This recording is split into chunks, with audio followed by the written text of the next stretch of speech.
America में बसे हर भारतीयों के मन में अब एक सवाल उठ रहे हैं, हमने क्यों कमला हैरिस और जो बाइडेन का समर्थन दिया चुनाव में? डॉक्टर दिलीप कुमार झा, पत्रकार, गोड्डा, झारखंड। विगत चुनाव में अमेरिका में एक जबरदस्त खेला हुआ और मुख्य आकर्षण 50 लाख भारतीय मतदाताओं का मत पाना था।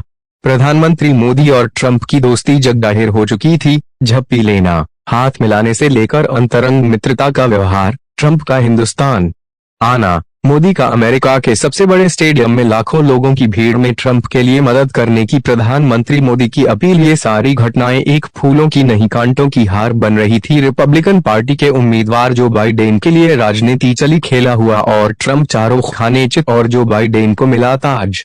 को बाइडेन ने पहली चाल चली, कमला हैरिस को वाइस प्रेसिडेंट का पद का लोभ देकर और हिंदुस्तानी खुश हो गए। अब तो हमारी होगी कमला, क्योंकि मूल भारतीय है, भारत के हित की बात करेगी और यहीं सबको धोखा मिला। भारतीय नागरिकों ने दिल खोलकर जो बाइडेन और कमला की जोड़ी को मदद की और दोनों की पार्टी जीत गई। मोदी का असर फीका पड़ा और ट्रंप हार गए। जबकि कमला के पूर्व के आख्यानों को अगर देखा जाए तो चीन समर्थक और भारत विरोधी बयान उन्होंने कई बार दिए हैं, जबकि भारतीय मूल के होते हुए भी अमेरिकी भारतीय यहीं धोखा खा गए और उन्होंने भारी समर्थन देकर जो बाइडेन और कमला हैरिस को विजयी बनाया। दूसरी चाल एक और खेला हुआ। एक श्वेत पुलिस ने अश्वेत अपराधी अमेरिकी को बीच सड़क पर पटक कर उसका गला अपने घुटनों से इतनी जोर दबाया कि उस अश्वेत अमेरिकी नागरिक की मौत सड़क पर ही हो गई। और हद तो तब हो गई जब उसका बकायदा वीडियो बनाकर प्रसारित किया गया और विश्व के सारे काले गोरे ने मिलकर पूरे विश्व में तहलका मचाना प्रारंभ कर दिया। गृह युद्ध के आसार नजर आने लगे। एक बहुत बड़ी आबादी ट्रंप के खिलाफ हो गई और जो और कमला की जोड़ी को सफलता मिली। यहाँ हार सिर्फ ट्रंप की नहीं, मोदी की भी हार हुई।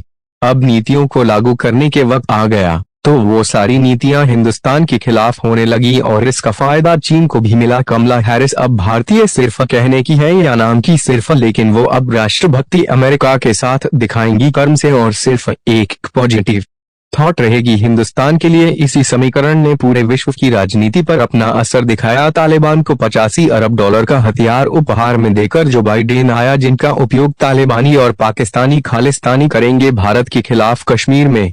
अब भारतीय मतदाताओं को इस गलती का एहसास तब तक होता रहेगा जब तक ट्रंप उन्हें सत्ता पर काबिज नहीं होते। अब भारत के सामने दो विकल्प हैं, रूस से नजदीकी बढ़ाकर चीन से भी दोस्ती का हाथ बढ़ाए और दूसरा जो बाइडेन और कमला की जोड़ी को अमेरिकी सत्ता से दूर